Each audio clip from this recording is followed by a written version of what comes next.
Hey guys, I'm Richard Fitzgerald. This is Dubai Works, where we interview the business leaders making a difference in this great city. That business with scalability was very interesting to me. I like building something that has legacy.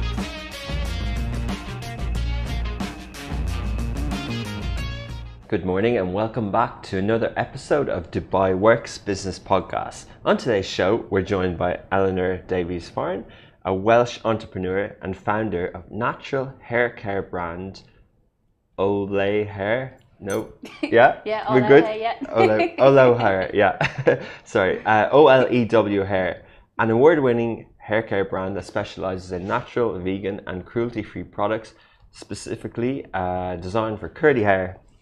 I can see where that came from. The brand was born out of frustration at the lack of natural hair products and the need for a solution. Eleanor's story is that she had £100 on her kitchen table in a creative hub at Leighton, East London, and they launched the brand in 2018 with those resources, and all products are made in the UK, where Eleanor is recently named as a leading 30 under 30 female entrepreneurs last year.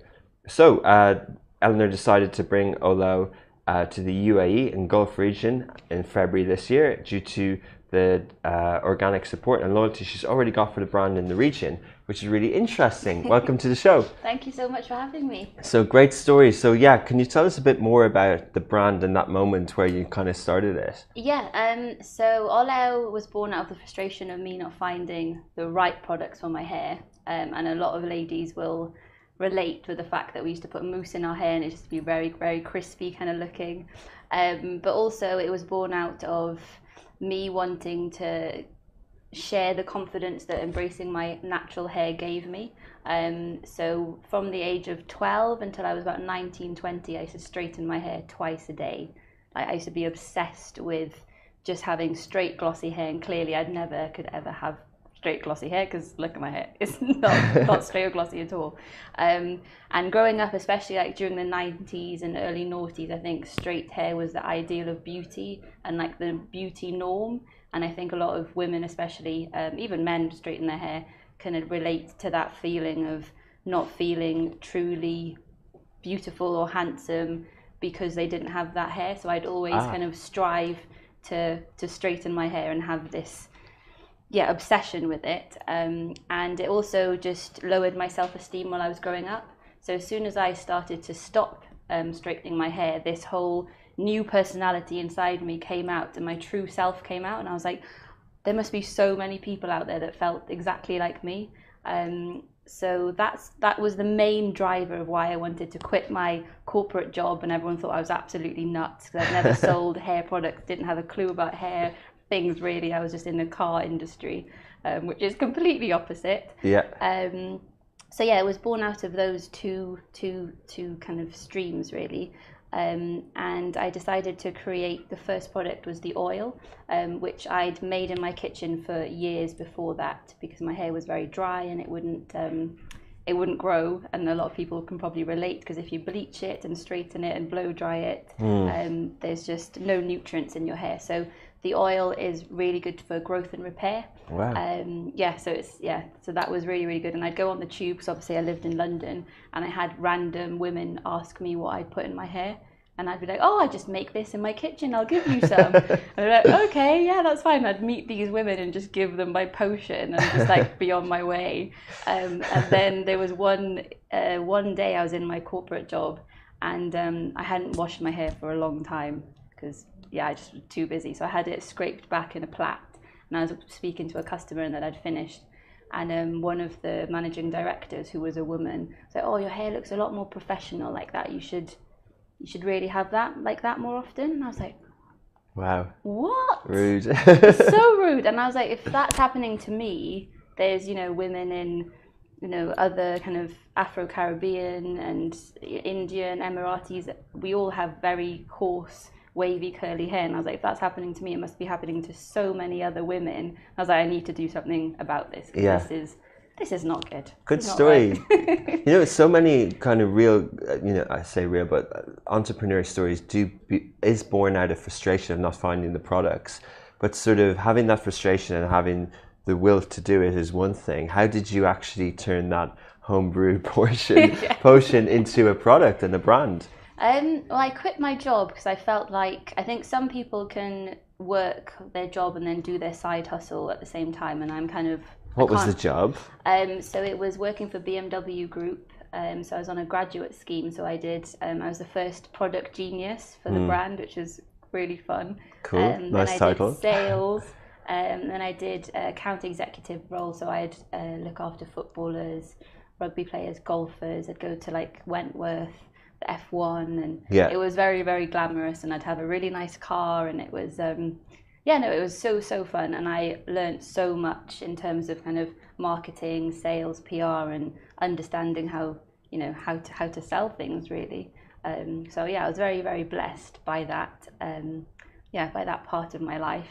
But I decided to just quit because it wasn't really fulfilling me. And I'm sure a lot of people, and I've listened to a lot of your podcast, lots of people feel the same way. It wasn't really, the money was good, but it wasn't making me tick as a person. And I was like, there must be more to life than just waking up, going to work, like kind of being like a robot.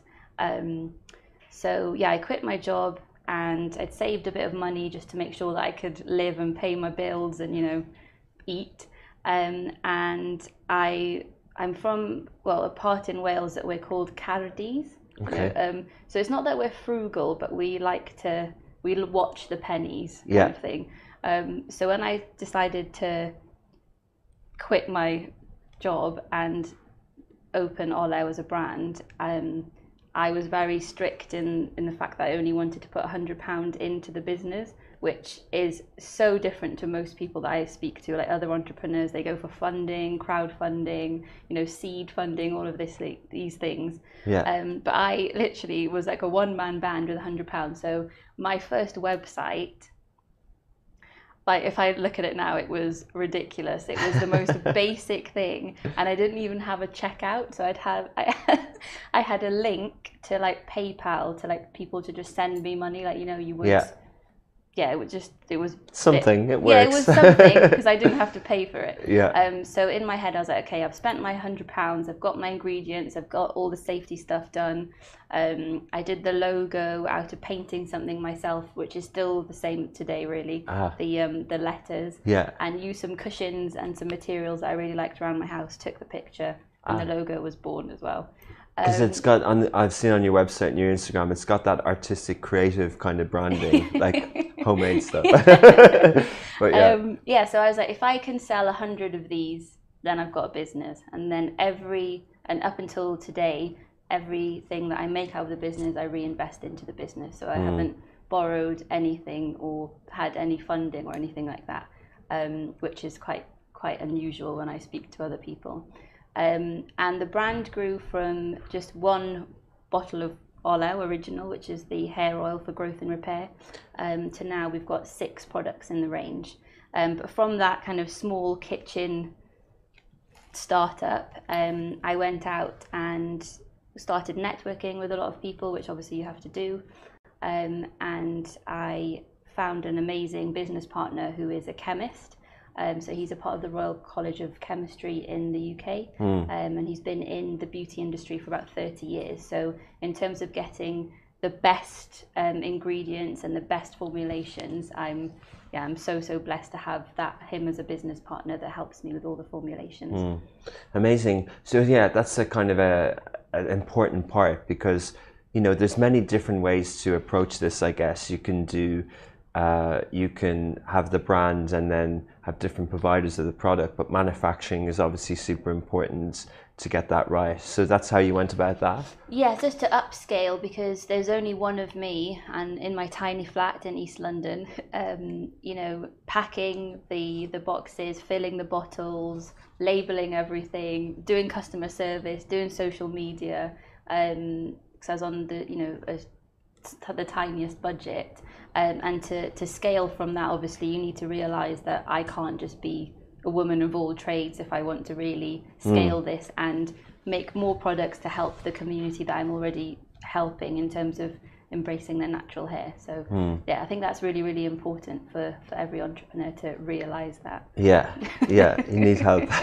You need a team, but you managed to do it. So you didn't raise money. So you must have, when you launched in 2018. When did you sell the first product, and what was the sort of trajectory from there? So I sold the first product 2 days after I actually incorporated the business, and it was all through pre-orders. So I was like, right, I'll just put a little post on Instagram, try and get all my friends to share it. So I was like, and just did an honest kind of post about and a picture of my hair before I used my hair oil and afterwards, and said, look, it does work. Look at my hair now, how it looked ages ago, awful. If you'd like to try some, there's a little discount. It's made by me, and I got in the first 2 days. I had like 46 orders. Not bad. Because I remember that. Not bad. And yeah, from little old me. £100. Yeah. So I was like, oh my God. So I'd like pack it all up, go to the post office, run back down. Yeah. Brilliant. Yeah. It's amazing. It's kind of, there's a really well-known company in the UK, Gymshark, who almost started like that as well, packaging their own things and stuff like that. It's a good way. It's a good organic way to start. Like, you've got demand from day one, even if it's only 46, but it's or 2 days. It's really good. And I'll talk about a bit about the category, but just continuing on from the start, you were also nominated for an award. How did you kind of win that last year? So, strange story. I was just working, and something on my phone popped up, and people had mentioned me, on an Instagram story, and I was like, what's going on? And I only found out through people mentioning me from this article. I had no idea that I was nominated. Well, I was top 30 under 30 in Wales, like Welsh entrepreneurs. Amazing. Which is amazing. And recently finalists of Global Startup and Retail Startup. Wow. Which is so exciting. It's really cool. So it all started from there, from 2018, from doing the product yourself. How did you? We talked about manufacturing. We talked about the brand, and obviously the PayPal-powered website. But distribution nowadays is really hard to figure out. It's not sort of like a retail product would have been before. So what was your business approach at the start, and how did it happen? So my business approach at the start was very much like business to consumer, because that's how that's the easier way of doing it for me, because that was my experience. They call these, some people have been on before with vitamins, gummy vitamins, right? Do you remember those guys, Ali, talking to the producer? Yeah. But they called it digital native vertical brand, DNVB. Do you call yours that? I guess it is. Yeah. So direct to consumer, online only. So you're not going out trying to get a Tesco contract on day one. Not on day one. No. My actual plan was to target small boutiques, especially in Wales. Okay. And there's two reasons for that. Obviously, one, the name of the brand is Welsh, so I knew that a lot of Welsh boutique places would love to stock it, and I know that the customers would. Yeah. What does it mean? Oil in Welsh. Should have asked that earlier. Olew, okay. Because it was my first product, and I was like, I need something that's a little bit different. Yeah. And also, I really like that people don't pronounce it well, because it opens up the conversation of like, so there is a Welsh language? Oh, okay. And then I was like, yeah, it's my first language. And so that's another strand of the business. But it's better than oil hair, firstly. And secondly, it's got that sort of beauty category like L'Oreal. It's got that sort of flair about it. 2 syllables, 4 letters. It's not bad. Yeah, and also interestingly, you said L'Oreal. So someone said to me, oh, when you make it big, are you going to change the name? Because, it's a Welsh word. And I was like, no, why? No, it's my brand name. But also, no one really says that about L'Oreal. That's a French name. Yeah. Or, you've got Louis Vuitton, or all of these words that are used. And I was like, why is someone asking me that? But that's another conversation for another day. Yeah, amazing. So you targeted boutiques. Are you obviously a lot of the period you're launched is in the last 18 months has been pandemic, and we'll get to the move here. But are you at markets? Are you selling this yourself at sort of pop-up events and things like that? So before the pandemic, I used to do a lot of that, but since the pandemic, there hasn't been any opportunity to do that, unfortunately. But I have been doing pop-up like markets online, so like on Facebook Lives, Instagram Live, sorry, and on Facebook. So I'd turn my flat into a little market, and I'd actually have a stand and put all of my products out and have Very smart. yeah. I would just like talk to customers virtually because obviously they were at home in lockdown. Yeah. So that was really fun, and I think the one thing about doing things like that is that you understand your customer like directly, which is super important. And from the feedback that I get from my customers, that's how I develop my next product. So I don't actually just copy another brand and see what products they do. I actually ask the people that use my products and say, okay, what would you like? And then they get to test it and give me advice and things like that. Interesting. And so it's evolved now, and really keen to ask a little bit more about the category, because it was fascinating when you introduced it. I don't know a lot about curly hair, obviously, but Ali, your audible laugh can be heard. No, but so sorry. So just on the distribution and direct to consumer and trends like this, what's the price point, and do you find that people are ordering in bulk? Do you have a subscription model? How does it work? How does the purchasing cycle work as well? So to begin with, a lot of people go to our first product, the Olew Original. So it depends on where they are in their hair journey. So if they have just stopped straightening their hair and their hair needs some TLC, they start with the Olew Original because they know that that's our baby, and there's loads of reviews about it, and we get mentions on Instagram every day about it. So they normally start with that, which is around 90 dirhams for a 30 ml bottle.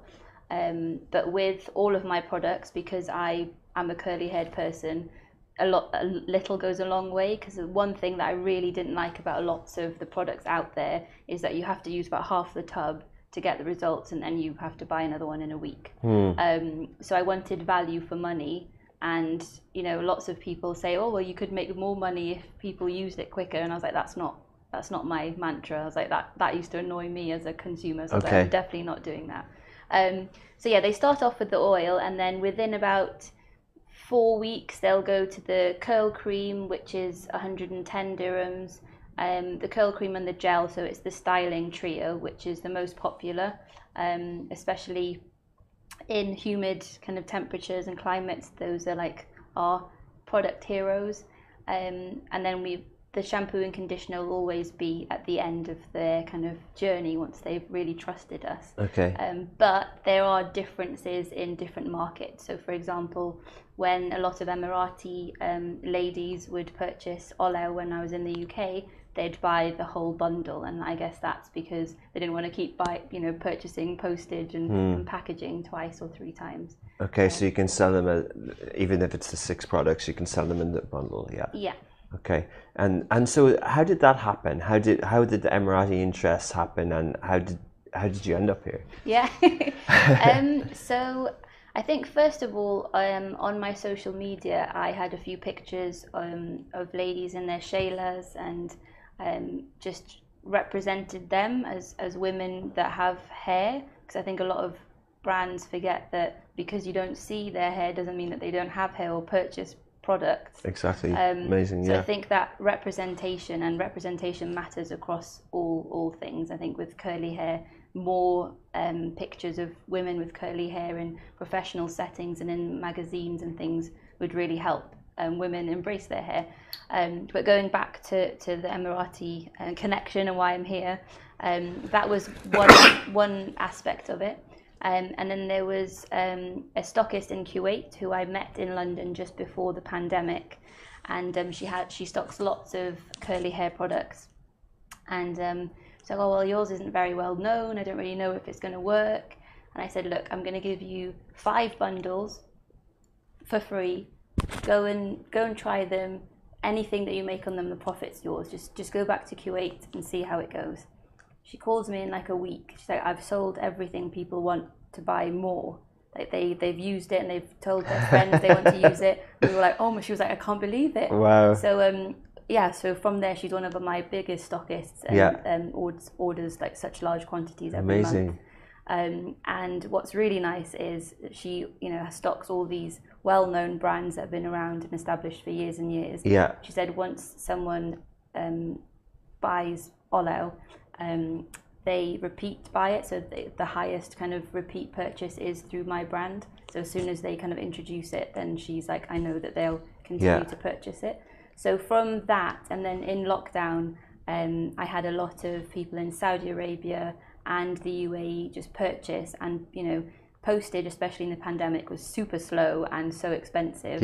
I was still getting orders from this region, and there's something inside me like, surely I should be there and they don't have to pay all this postage and they can get it quicker. So that's why I'm here to launch it for everyone here. So it's a great story. It's a leap of faith to just, shows how authentic you are in a way the brand is, to give the product for free and to tap into a market like that. It's interesting. People can plan market entries with budget analysis, research, and that did it for you. It's kind of like how you come up with the new products as well. But so you were in the UK and your customers were your friends and they were stockists and they were boutique places in Wales, and it's a Welsh name. Were you focused on the UK market, or did you have an inclination that you wanted it to be digital and global? So my strategy was I wanted it to be digital and global, but I knew at the start, like, you can't just be digital and global from the beginning. And I knew that, niche, like having your niche is so important, especially as a small business. And I knew that I had the Welsh community, that everyone that speaks Welsh loves anything that's in the Welsh language, and two, people with curly hair, which is another niche. So I stuck to that niche to begin with and grew that. And I thought, if I can grow that successfully and people like the product and they keep purchasing and repurchasing and trusting in my new products and really just being amazing advocates for the brand without me, telling them to do so, then I was like, I can do that across the globe. That's what I'm going to do here. So I haven't launched it, but I'll give you a cheeky insight. We're going to be launching Olew in that kind of Arabic oud scent, all in Arabic writing, because of, I guess there's two reasons. I guess Dubai is quite similar, well, not similar at all to Wales, but in terms of the language. So you could be in Dubai and you'd never have to learn Arabic and you'd still be fine. And I think in Wales, you could live in Wales and you never have to learn Welsh and you'd still get by. So there's those two things I think is really, really similar. And I'd like to kind of share that understanding and have Arabic labels as well for the Emirati community here, and show that I do care about their language and their culture, and I do live here, and I kind of understand that underrepresentation of you being you, in both ways. So in showing your hair or in a shayla and your language and culture. And will you do the matching logo with the Arabic for Olew? Trying to think how that would work. Cool. But so just going on the move and the choice to move, like 2 years into your business roughly, or 3, in February this year, typically companies that expand out of Wales and England, and I just know a lot of this about Ireland, there are business networks, there are groups, there's enterprise boards to help people market entry, there's distribution connections and things like that. It seems that your approach was the other way around. It was from demand rather than, hey, this is a successful Welsh company, let's help them over there. Is that what happened, or is there also a Welsh network that you're tapping into? Not at the moment, no. Okay. So it's just all organic, and I think I'm probably slightly different to other entrepreneurs that you've spoken to, and I kind of just go with faith and my gut, which has worked well so far. So there's no, I don't have any kind of help in terms of that. I have been approached now while I'm here from kind of Welsh government to help with exporting and things like that. But no, I took the plunge and just looked at my figures and looked at my customers, and a lot of them were from this region, and all my stockists that were performing kind of high numbers were from this region. So I was like, it just makes sense to be here. Well, it's a fascinating region for this category. I know we both spoke about Anisha, who was on the podcast very recently from the Secret Skin and talked about the numbers. I can't remember at the top of my head, but the numbers in the category is fascinating. Yeah. So you must have kind of looked at those and went, well, you know, that's amazing. If I can do what I'm doing now, and then I can tailor it for Saudi, for Kuwait, for UAE, it's you'll probably be, you'll probably be fully focused on here. You'll forget about Wales. No, never. Yeah, similarly to Secret Skin, really, we're all about clean beauty and just understanding that customers right now, well, a lot of people are kind of moving away from this. You know, there's like this fast fashion, and there's also fast kind of beauty, and they're moving away from that way of thinking and kind of looking at ingredients and saying, okay, this isn't, why am I putting this on my scalp? That's awful, like chemical stuff. So yeah, there's a huge push from consumers. But I wonder how much of it is that the product is good, and by default it's good because it's got good ingredients, but it's good. So, for example, the question really is, there are multinational brands that can potentially bulk this trend you spoke about, and it's fascinating to know more about straightening hair and, you know, looking after curly hair. So they can follow that trend without being clean. Can they? Is it possible to have a product that looks after curly hair without being clean? I think there is, but it's only for kind of a short term. So I used to use kind of those products, and then you get results, like instant results, like, you know, like fast fashion. Get a nice little T-shirt that was 10 dirhams, and then in a week you have to put it in the bin because, you know, it washed and it's about this big. Yeah, and there's all sustainability issues about how that cotton was produced and everything like that. And I think the same with the beauty industry. So, okay, something that isn't clean and isn't natural will give you the same results, but it's going to damage your hair in a month's time. So you're actually, you've paid half the price, but you've damaged your hair, so you're going to have to pay more to repair for your hair. Yeah. So I think that way of thinking, a lot of people are now coming round to it slowly. Yeah, and just on the kind of straight hair thing, because when you described it, I was kind of like, is that why they do it? Yeah. But why? Like, I'm just fascinated by that notion that the perception of beauty means you have to straighten your hair, because girls particularly, females particularly, because they've got more curly hair than men in general, but just in particularly, they straighten their hair all the time. Why?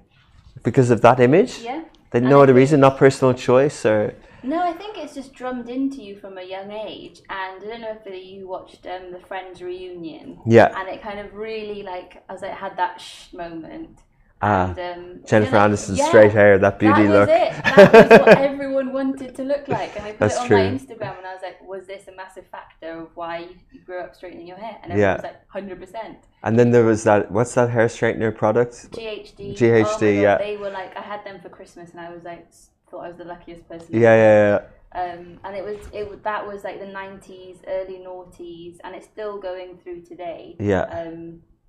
That people, you just think actually, you know, it's more sophisticated, you're more well put together, it's more professional, you look a bit, you know, more glamorous. Not scruffy or whatever, that perception, And there is still that perception of it, and I think even like men, I've had a lot of men now use Olew, because they would go to work and always like shave their hair like very, very short, so like it's just a lot more professional, or they'd even blow dry or straighten their hair because they're like, oh, you know, it's a lot more professional to go in looking all neat and tidy. Yeah. And now loads of men buy the curl cream, the oil, the gel, shampoo, to just be like, actually, no, I feel so much freer just be having my own hair, and just I feel like more creative and just more me. And I was like, yes, that's exactly what I want. More personality, amazing.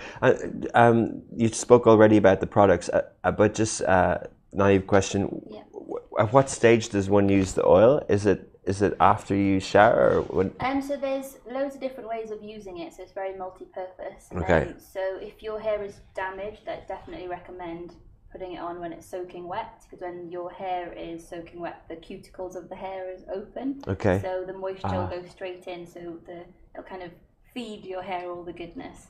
And before I came on, I wanted to zhuzh my hair a little bit because I was a bit flustered, so I thought I was late. So I put a few drops in and kind of zhuzhed my hair, and it kind of helps just give you a bit of volume and shine. Do you carry the oil around with you? Yeah, it's in the bag. Okay, interesting. Yeah. It's also really good. So if people have very dry scalps, dandruff, eczema, you can kind of put it in your scalp, kind of do a scalp massage, which helps with all of that. And it also helps with your growing your hair, because your what's the word? Gone all shy. Stimulates the blood flow in your scalp. So, yeah. So those three, and then also the last one, which is very curly hair specific, is you can spray water into your hair. So when you wake up, sometimes you don't want to bother washing your hair because you just want to lie in, or you just want to zhuzh your hair a little bit. So you spray some water, add a few drops of the oil and scrunch it in, and it just revitalizes your curls, so you're ready to go for the day. Wow, interesting. Fascinating. Learning something every time, but this is great. So the 6 products, where do you go from here? You know, obviously it stems from your personal, from curly hair, but some of the products now are shampoo that anyone can use, and then maybe body washes and things like that. Is that what you're thinking, oil related? Yeah, you read my mind. You know my strategy. I was thinking, how could I use it? So I want to kind of pay homage to the word Olew, so the oil. So we're looking into kind of doing bath oils, body oils, face oils, kind of oil moisturizers, base things like that. Okay. So create it more into a brand that does specifically help curly hair, but also, you know, we concentrate on all the oils, because all of our products are all kind of oil based. Yeah, amazing. So so even moisturizers, it's amazing. So really, there's a lot of room for growth. There's a lot of different products and lines and things. Yes, I think like I said, we've kind of kept to our niche of curly hair, but now that I know that people like the scent, they like the products, and they know they're good quality, so I know that we've got kind of that good network of people that will kind of buy the next bit of our brand. Yeah, amazing. And so just talk about the digital aspect of it. How did you upgrade it from the start, and where are you now in terms of payment gateways, tech and stuff like that? Yeah, so do you have an app? Do you have things like that? Are you on marketplaces? Yes, so we upgraded from the shoddy website to kind of the Shopify, so kind of the premium Shopify websites, and you can use any kind of card really from that, PayPal, MasterCards, American Express, any kind of cards. And in terms of kind of digitalizing it and looking at tech, so we've started to do online consultations, because I feel like, different to other brands, people like to speak to me or my employees who also have curly hair and ask our advice, but kind of face to face, obviously we can't do that because of the pandemic. So we've done free online consultations with any purchase to see how it went, and we were like fully booked as soon as we launched it. Are they free? Is it just so a kind of free to begin with, just to see how they go, and obviously for us to kind of in very like lean startup way to understand, okay, this works, this doesn't work, we can put money into this, maybe not that. But it's really helped in lots of different ways. So obviously understanding our customer, which is super important, having that relationship, and for people to realize that these products were made and are still made, you know, for you specifically. It's not because we know that, you know, I started it and I didn't even know that there was money within that marketplace. It was just specifically to help women. So to really still have that message, so we started to do those, and now we've decided to do longer versions, and you have to pay for them, but you kind of, it's a bit like going to a doctor's surgery. And we give you kind of a full analysis of what you need, what you should do every day, and give you kind of a prescription of what you should do, which is working really well. So from there we want to kind of develop an app to help us with that. But that's based all, on these features, but that's all in kind of loose terms at the moment. But, well, you know, it's fascinating with digital now. You don't really need to, because Shopify is so good, and other marketplaces, it's so good that way. And social media, you can do selling on that as well. But yeah, it's interesting. Yeah, it's fascinating you talk about the pandemic, and we may as well mention it, but the acceleration of digital in regards to online consulting and things like that. One of our colleagues yesterday was telling me about like a yoga, what do they call it? Like an active wear company that now does yoga classes online as subscription streaming, because you know, like could have done it for free and then does it as a package. So it's kind of like a multi-purpose type company now. Yeah. How did you find the pandemic business-wise, and also then that sort of digital part? So to begin with, obviously everyone thought it was going to be the worst thing in the world, and I thought, who's going to buy hair products in a pandemic? Like, what? This is awful. But I think we stuck. I never changed my messaging of Olew being like a carefree hair care beauty products. Like, it's not kind of high maintenance. It should be just you put it on, your hair looks good, and you can enjoy life, and you know you're not in the bathroom for 2 hours doing your hair. So that was my key message, and I think until the pandemic, I don't think it really resonated with as many people as it should have done. And I don't know about you, but I feel like the pandemic made everyone go back to basics a little bit and reevaluate life and slow down and understand, like, why am I doing certain things. So a lot of women just thought, why am I straightening my hair every day? What have I been doing for the rest, like for about 10, 20 years of my life? What? I don't need to do this. And because they weren't going out to meet people, they were like, oh, actually I can give my hair a break. And Olew always talked about this, so maybe I should give it a go. Yeah. So that was how it started, and then people would share their results of every week, just organically, not with us asking, and that just sped us into kind of our sales tripled within a few months of the pandemic. We were just completely snowed under. My apartment, because at the time, so our fulfillment centre closed down, so I had to bring it all back into my flat. So I was packing boxes. I'd wake up at 3 a.m. in the morning, sometimes 4 a.m. and not go to bed until about 11. So I'd have 3 or 4 hours sleep just packing boxes. Because I couldn't even have someone to come and help me because it was lockdown. I was in my flat. Cool. And boxes were just like, I was eating food on boxes. It was just crazy. The pandemic really, really, I think, just pushed the message across that embrace your natural hair, because why are you doing it? And people are like, actually, I don't know why I'm doing it. I'm just doing it to please other people.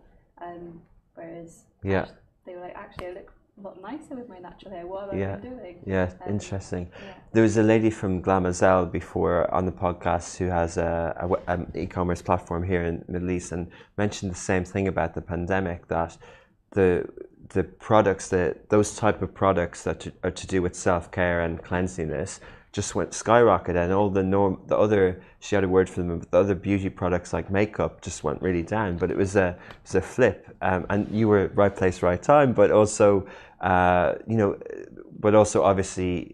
there's a demand for this beyond the pandemic, you would think. Yeah, I've so this was something I was like quite nervous about, but there's just been a different need. So when we went into the pandemic, a lot of women were stopping to straighten their hair, and they wanted to understand what products to use, what techniques to use. Now, because they've had about a year to do all of that, they're now wanting what hairstyles can I do with my curly hair? How can I dry my hair in a certain way? So there's just a different need, which we still cater for through the consultations, and obviously we now have hair accessories to kind of help with that as well. So, but no, it's here to stay, and I think that understanding of self-care and understanding, okay, we need to look after our own well-being and ourselves rather than just being like busy bees, like constantly. I think that's gonna stay. Yeah, definitely. And you've come out of the pandemic. We're still in it, like 18 months or so, but. Your business has obviously grown through the pandemic, so that's a good position to be in. Now that you're in Dubai, how did you go about setting up the business? Are you going to start looking for investment now, or are you going to continue the organic path? So I'm going to continue the organic path for a few months. I've already got a few stockists in line in the UAE, and so as soon as my shipment comes, they'll be stocking it. On our website, we've got a specific UAE website, so olew.ae, where people can subscribe to the newsletter and get the best discount and understand when they can actually purchase directly from our website. But I have been speaking to a few womenpreneurs, and I am going to kind of look into different types of funding, so I feel like it might help me elevate a lot quicker and just grow a lot quicker than I have been doing. Because I know that I've got a good brand. We've got about 80% of people repurchase on the website, which is amazing. And you're profitable. We're profitable. We don't have any loans, nothing, and our cash flow is really, really good. So if we just had a bit of a cash injection, I think we'd really, really benefit from it. What would you use that for? Would you do manufacturing in the UAE? Would you do marketing? Would you look maybe more at Africa and other markets like that?